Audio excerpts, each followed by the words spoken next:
Hubo un hombre que caminó sobre el agua y se hundió por el miedo. Un hombre que desenvainó su espada para defender al Hijo de Dios. Y horas después, juró ante una sirvienta desconocida que jamás lo había conocido. Un hombre a quien le fue dado el nombre de Roca, cuando todo en su carácter gritaba tempestad. Su historia no es la de un santo construido en mármol frío, sino la de un ser humano partido en dos por sus propias contradicciones. La fe más ardiente y el miedo más humano, la lealtad más declarada y la traición más amarga, todo habitando el mismo pecho, latiendo bajo la misma túnica de pescador que olía a sal y a red mojada. Sobre las aguas oscuras del mar de Galilea, bajo cielos que fueron testigos de milagros y de tormentas, comenzó una historia que cambiaría el destino de la civilización occidental. Simón, hijo de Jonás, no sabía que el día en que un rabino de Nazaret se subió a su barca era el último día de su vida anterior. Lo que vino después fue un camino de gloria y vergüenza, de visiones celestiales y negaciones nocturnas, de lágrimas derramadas al canto de un gallo y de una cruz final en Roma, levantada boca abajo porque aquel pescador roto y restaurado no se consideraba digno de morir como su Señor. Esta es la historia más increíble jamás contada sobre la debilidad humana convertida en fundamento eterno. ¿Puede una roca ser construida de fuego? La pregunta parece una contradicción. Y sin embargo, esa contradicción es el corazón mismo de la historia que hoy nos convoca. Porque el hombre que Jesús de Nazaret eligió para ser el fundamento de su iglesia no era un filósofo sereno, ni un sacerdote de palabras medidas, sino un pescador de manos callosas, temperamento volcánico y corazón tan grande como impredecible. Las orillas del mar de Galilea, conocido también como el lago de Genesaret o el mar de Tiberíades, eran en el siglo I de nuestra era un mundo de trabajo duro y horizontes modestos. Los pescadores que allí habitaban vivían al ritmo de las mareas, de las estaciones y de las redes que arrojaban cada noche esperando el favor de las aguas. Era un mundo sin grandeza aparente, sin promesas de gloria, un mundo donde los hombres nacían, trabajaban y morían dentro de los mismos kilómetros de costa que habían conocido desde niños. En ese mundo vivía Simón, hijo de Jonás, natural de Betsaida, una pequeña aldea de pescadores en la orilla norte del lago. Era un hombre de complexión robusta, acostumbrado al esfuerzo físico y a las noches largas sobre el agua. Su carácter era tan intenso como las tormentas que ocasionalmente azotaban aquellas aguas aparentemente tranquilas. Apasionado, ruidoso, capaz de la devoción más ardiente y del error más estrepitoso, a veces en el mismo instante. Simón no era un hombre de letras. A diferencia de los escribas y fariseos que dominaban la interpretación de la ley, él había aprendido la vida en la escuela del trabajo manual, de los contratos con los comerciantes de pescado y de las conversaciones a la orilla del fuego con otros hombres de su oficio. Tenía socios, tenía familia, tenía una vida construida con sus propias manos. Y tenía, sin saberlo aún, un destino que ninguna red podría haber predicho. Fue su hermano Andrés quien lo llevó por primera vez ante Jesús.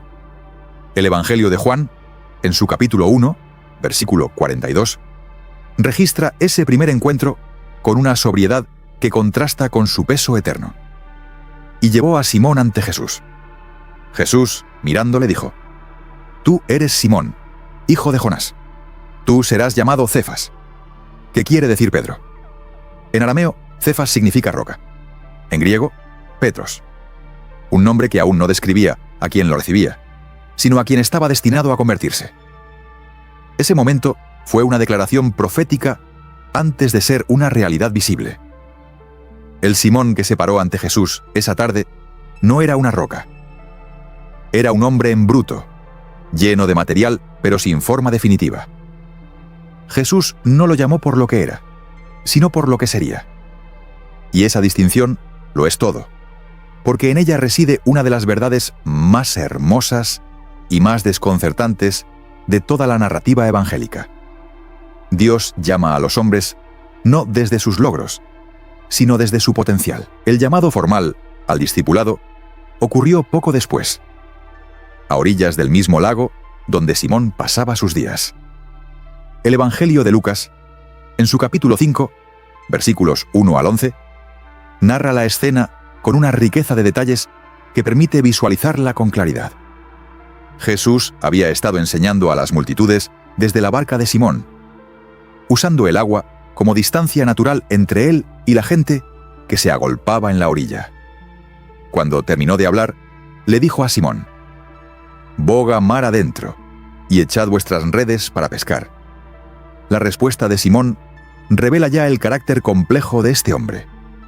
«Maestro, toda la noche hemos estado trabajando y nada hemos pescado», respondió con la fatiga y el escepticismo del experto que siente que un carpintero no debería darle lecciones sobre el oficio de pescar. Pero luego añadió algo que define su fe en sus mejores momentos: «Pero en tu palabra echaré la red». No entendía del todo. No estaba completamente convencido, pero obedeció. Y las redes se llenaron tanto que comenzaron a romperse, y tuvieron que llamar a los compañeros de la otra barca para que vinieran a ayudar. Lo que sucedió en Simón en ese instante no fue simple asombro ante un prodigio. Fue el colapso de toda su imagen de sí mismo frente a algo infinitamente más grande.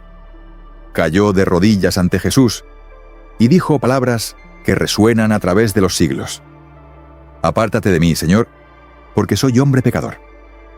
Era el reconocimiento instintivo de su propia pequeñez ante la presencia de lo sagrado. Ese temor reverencial que los hebreos llamaban Yirat Adonai, el temor del Señor. Y Jesús, en lugar de alejarse, lo invitó a acercarse más. «No temas. Desde ahora serás pescador de hombres». Dejaron todo: las redes, las barcas, los negocios, la vida que conocían. Simón Pedro, su hermano Andrés, y los hijos de Zebedeo, Jacobo y Juan, abandonaron en aquella orilla todo lo que habían construido para seguir a un rabino que prometía un reino invisible. Desde fuera, la escena debió parecer una locura. Desde dentro, era el inicio de la transformación más extraordinaria que registro humano alguno haya documentado. En los meses que siguieron, Pedro fue testigo de hechos que desafían la capacidad del lenguaje para describirlos. Vio a Jesús sanar enfermos, expulsar demonios y multiplicar panes y peces para miles de personas hambrientas. Estuvo presente cuando Jesús resucitó a la hija de Jairo y presenció la transfiguración en el monte Tabor, donde el rostro de Jesús resplandeció como el sol y su ropa se volvió blanca como la luz, ante la aparición gloriosa de Moisés y Elías.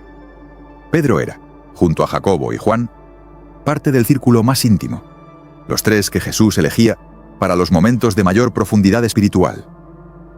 Y sin embargo, incluso en esa cercanía privilegiada, el carácter de Pedro seguía delatando sus contradicciones más humanas. Fue él quien intentó caminar sobre el agua cuando Jesús lo invitó desde la orilla en una noche de tormenta. Y fue también él quien se hundió en cuanto apartó los ojos de su Señor y los posó sobre las olas amenazantes. Fue él quien, en Cesarea de Filipo, pronunció la confesión más sublime del Nuevo Testamento: «Tú eres el Cristo, el Hijo del Dios viviente». Palabras que Jesús celebró como revelación directa del Padre Celestial. Y fue también él quien, momentos después, intentó disuadir a Jesús de ir a Jerusalén a morir, ganándose la reprensión más severa de todo el relato. «Apártate de mí, Satanás». Pedro era, en su propia persona, la batalla eterna entre la carne y el espíritu. Era el hombre que quería ser grande, pero que aún no había comprendido que la verdadera grandeza solo se alcanza a través de la rendición total. Era un diamante en bruto que todavía necesitaba del cincel más duro, de la prueba más devastadora, para revelar el resplandor que habitaba en su interior desde el momento en que unos ojos llenos de eternidad lo miraron a orillas del lago.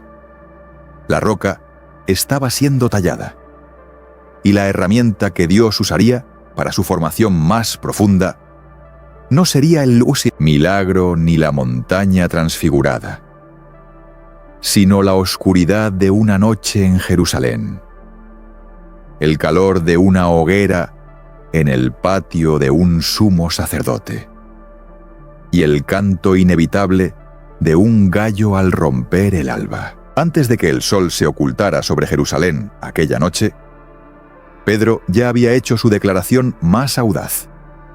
En el aposento alto, donde Jesús compartía la última cena con sus discípulos, el ambiente estaba cargado de una solemnidad que ninguno de ellos sabía cómo nombrar.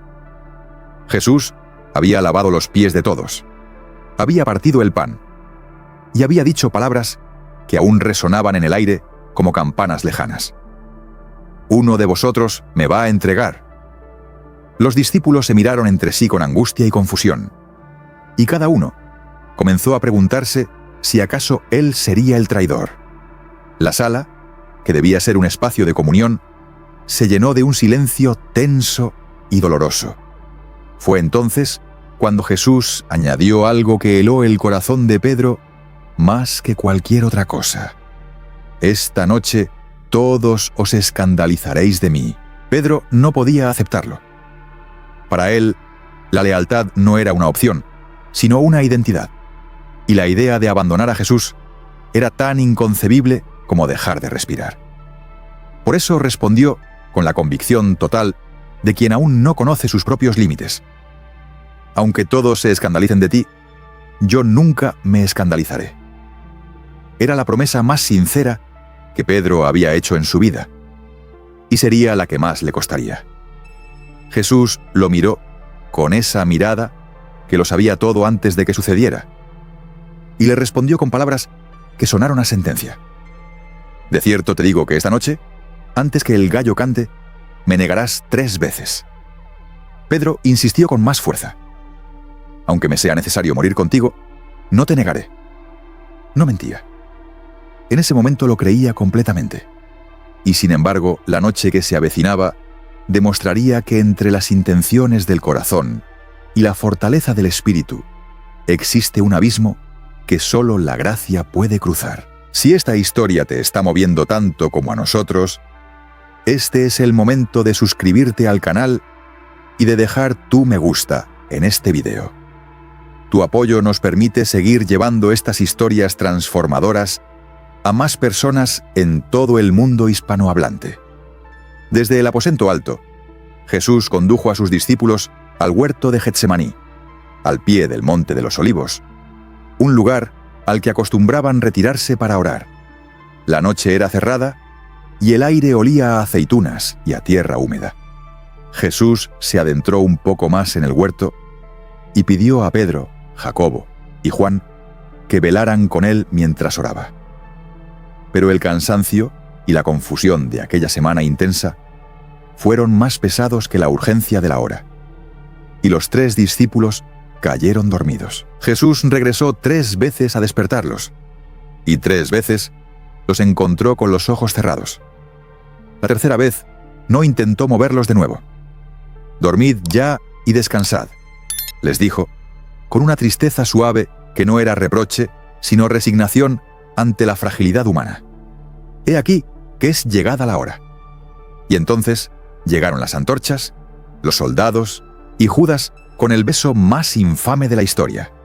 Lo que sucedió después ocurrió en segundos que se sienten como eternidad cuando se relatan. Pedro, despertado de golpe por el ruido de las sandalias y el metal de las espadas, reaccionó como siempre lo hacía, impulsivamente, con el cuerpo antes que con el pensamiento. Desenvainó su espada y golpeó a Malco, el siervo del sumo sacerdote, cortándole la oreja derecha, en el único lenguaje que Pedro conocía en ese momento: defender a su Señor con la fuerza de sus manos. Pero Jesús lo detuvo con calma absoluta. «Mete tu espada en la vaina», le dijo.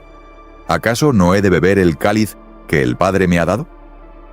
Y en un gesto que resumía toda su misericordia, tocó la oreja de Malco y lo sanó. Pedro guardó la espada, pero no supo qué hacer con las manos vacías.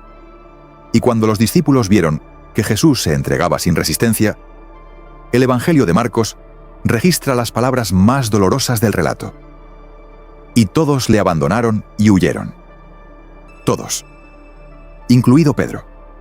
Pero Pedro, a diferencia de los demás, se detuvo.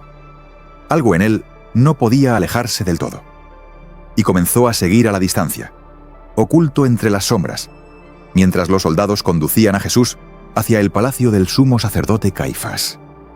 Era un seguimiento cobarde, y sin embargo era un seguimiento. La contradicción de Pedro, hasta en su momento más oscuro. En el patio de la casa de Caifás ardía una hoguera. Era una noche fría de primavera, y los sirvientes y guardias se calentaban alrededor del fuego. Pedro se acercó y se sentó entre ellos, intentando pasar desapercibido, tratando de estar cerca sin ser visto. Pero el calor que buscaba en aquellas brasas no podría protegerlo del frío interior que se avecinaba. Una sirvienta lo miró fijamente a la luz de las llamas y dijo con voz directa: «Tú también estabas con Jesús el Galileo». Las palabras cayeron como piedras en el silencio del patio. Pedro sintió que todos los ojos se volvían hacia él.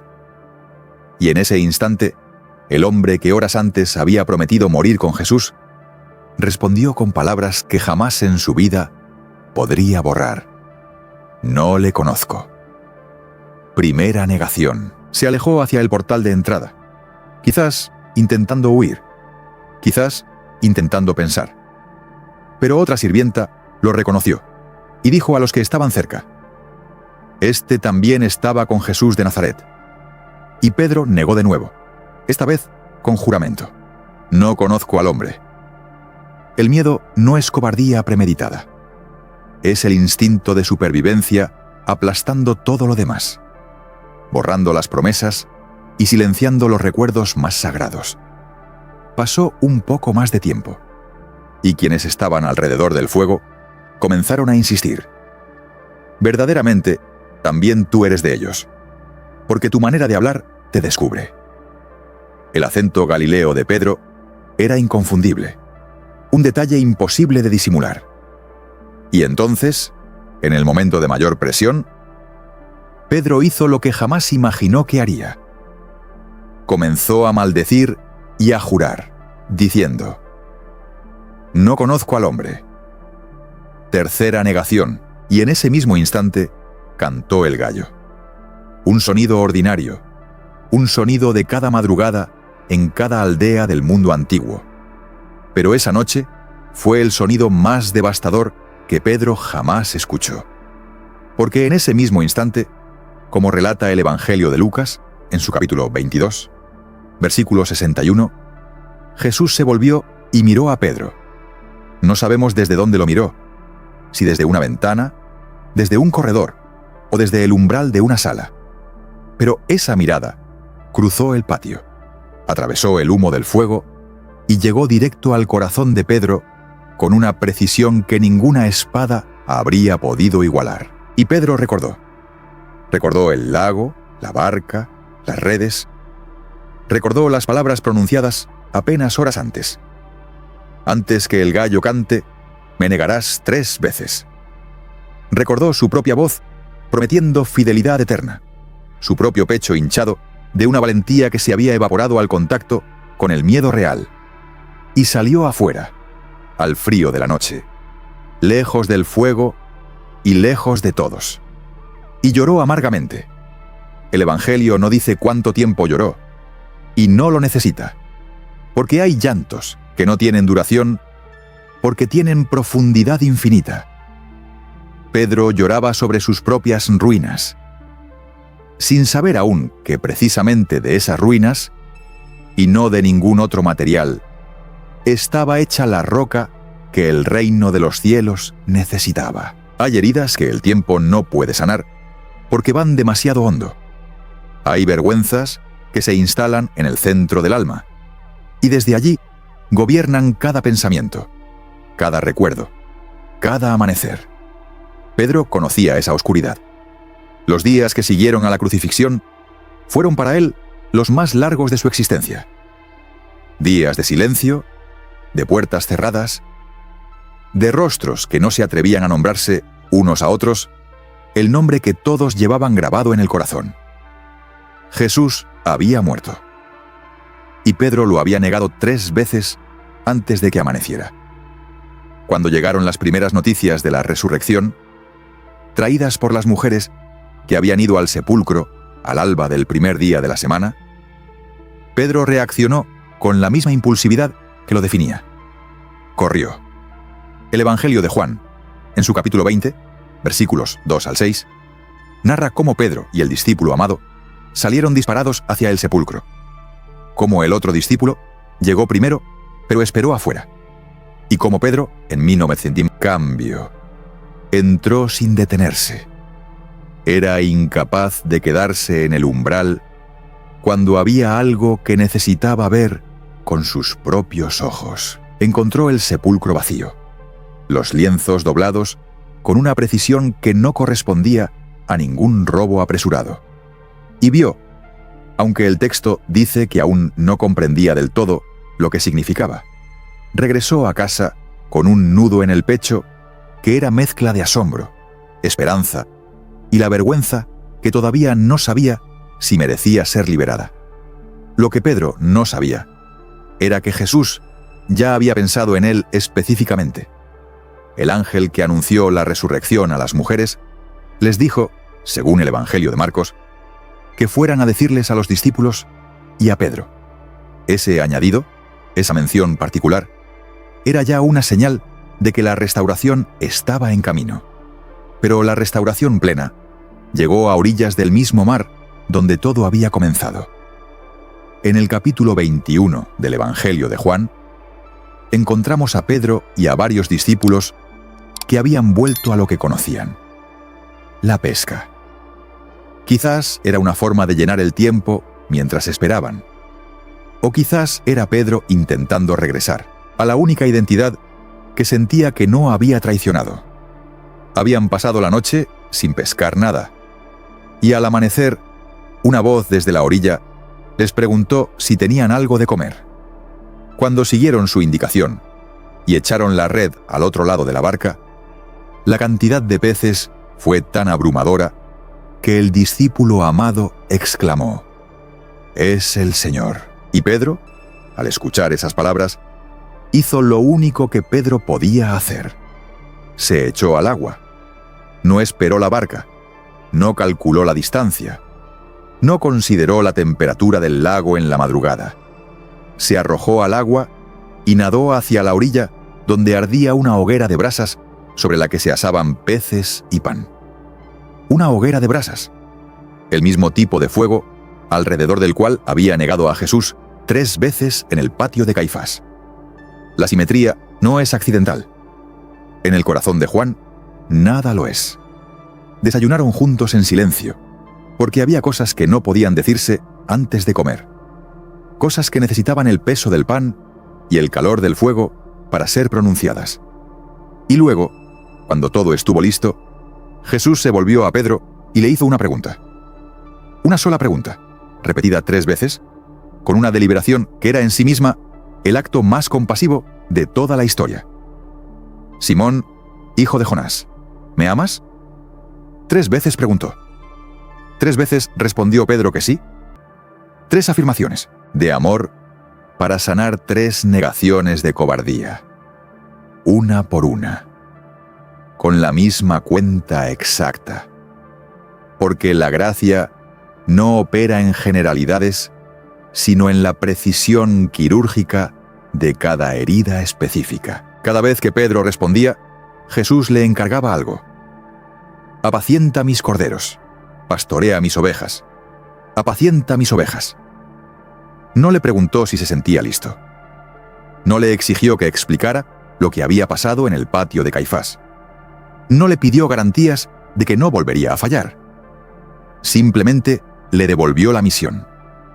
Porque en el reino de Dios, la restauración no es un privilegio para quienes han demostrado ser perfectos, sino una invitación extendida precisamente a quienes han comprendido, en carne propia, lo que significa caer.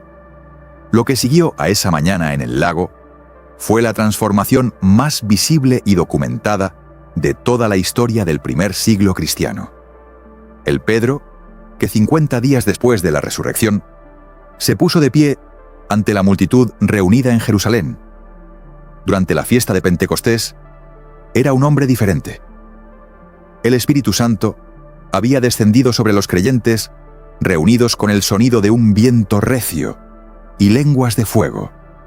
Y Pedro, el mismo hombre que no había podido sostener su testimonio ante una sirvienta, se levantó y habló con una audacia que dejó atónitas a las miles de personas que lo escucharon. En su sermón, registrado en el capítulo 2 del libro de los Hechos de los Apóstoles, Pedro proclamó sin titubeos que Jesús de Nazaret era el Mesías prometido, que había sido crucificado y que Dios lo había resucitado de entre los muertos. El resultado fue que aquel día se añadieron a la comunidad de creyentes aproximadamente 3.000 personas. 3.000, bautizadas en un solo día, como fruto de la voz de un pescador galileo al que el miedo había paralizado semanas antes. La diferencia no era Pedro, la diferencia era el espíritu que ahora lo habitaba. Los años que siguieron fueron años de persecución, de milagros, de cárceles y de liberaciones sobrenaturales. Pedro sanó a un paralítico a las puertas del templo llamado la Puerta Hermosa. Fue arrestado por el Sanedrín y respondió ante ellos con una serenidad que los dejó sin palabras. Fue encarcelado por el rey Herodes Agripa y liberado por un ángel en medio de la noche. Viajó, predicó, escribió cartas que hoy forman parte del Nuevo Testamento y que siguen siendo fuente de consuelo y de desafío espiritual para millones de personas en cada rincón del mundo. Escritas con la autoridad de quien ha conocido tanto la caída como la restauración, las cartas de Pedro hablan con una honestidad que solo puede venir de alguien que ha vivido en carne propia la distancia entre quien uno promete ser y quien uno realmente es. En su primera carta, capítulo 5, versículo 10, escribe: «El Dios de toda gracia, que os llamó a su gloria eterna en Jesucristo, después de que hayáis padecido un poco de tiempo, Él mismo os perfeccione, afirme, fortalezca y establezca». Era su propio testimonio convertido en teología. El final de la historia de Pedro llegó en Roma, la ciudad que era el centro del mundo conocido, la capital del imperio más poderoso que la humanidad había visto hasta entonces. Según el testimonio unánime de los padres de la Iglesia primitiva, incluyendo a Tertuliano, Orígenes y Eusebio de Cesarea, Pedro fue martirizado durante el reinado del emperador Nerón, probablemente en el año 67 o 68 de nuestra era. Fue condenado a morir crucificado, el mismo tipo de muerte que su Señor había sufrido décadas antes. Pero Pedro pidió una cosa, una sola cosa, que se ha convertido en uno de los gestos más poderosos y elocuentes de toda la historia del martirio cristiano. Pidió ser crucificado boca abajo. No se consideraba digno de morir en la misma posición que Jesús. El hombre que en un patio de Jerusalén no había podido confesar que conocía a ese rabino Galileo, moría ahora en Roma proclamando con su propia muerte que no era suficientemente grande para igualar la de su Señor. En ese gesto final conviven todas las contradicciones resueltas de Pedro: la humildad del que sabe lo que fue y la valentía del que ha aprendido definitivamente quién es. Y nosotros, que hemos acompañado a este pescador impulsivo desde las orillas del lago hasta la cruz invertida de Roma, descubrimos en su historia algo que nos pertenece profundamente. Porque todos nosotros conocemos el patio de Caifás. Todos hemos tenido nuestra propia hoguera de brasas, nuestro propio gallo cantando en la madrugada de 1900, alguna traición menor o mayor. Y la historia de Pedro nos recuerda que la gracia no espera que seamos perfectos para llamarnos, ni nos abandona cuando fallamos, sino que sale a buscarnos a orillas del lago donde volvimos a escondernos. Enciende una hoguera, nos da de comer y nos hace la pregunta que sana todo: ¿me amas? Porque quien puede responder que sí, aún con lágrimas en los ojos y vergüenza en el pecho, ya tiene todo lo que necesita para convertirse en roca.